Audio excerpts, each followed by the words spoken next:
Dreamscape presents A Small Hotel by Robert Olen Butler. Copyright 2011 by Robert Olen Butler. This audiobook was recorded by arrangement with Grove Press. Read by the author.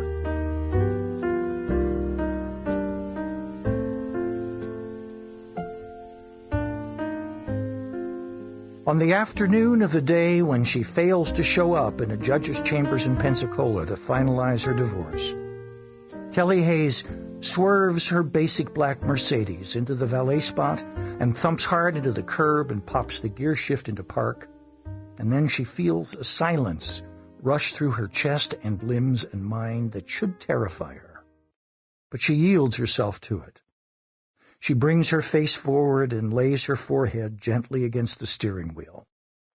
She sits in front of the Olivier House on Toulouse Street in the New Orleans French Quarter, a hotel she knows quite well. Like this present silence overcoming the welter in her, before she stepped from her house in Pensacola a little over 3 hours ago, she yanked her hair back into a ponytail and simply stroked a hasty touch of lipstick onto her lips.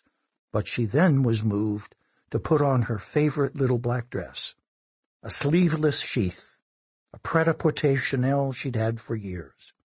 Put it on slowly in the muffled silence of her walk-in closet, listening to the Chanel's faint rustle going over her, letting the silk lick her down the thighs. She turned 49 years old 2 months ago, on her deck, alone with a single malt, looking out at the Bayou Tahar, going dark in the twilight. She wore makeup that night, for herself, prompted by the scotch, and she wore her hair in a French twist, and she knew, in spite of everything, that she looked 30-something, even early 30-something, and she knows now that she looks all of 49, all and more, as the door to her car opens and she lifts her face to a gaunt, long-jawed, middle-aged man, a man she recognizes. He recognizes her, too. "Ah," he says, "welcome back, Mrs." And he snags on her name, even as she forces her body to turn, forces her feet to the pavement outside, and she rises from the seat.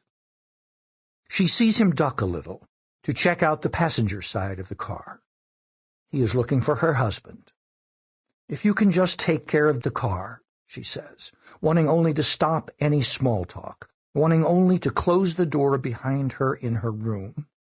I'm sorry," the man says. "I used to—" Sample complete. Ready to continue?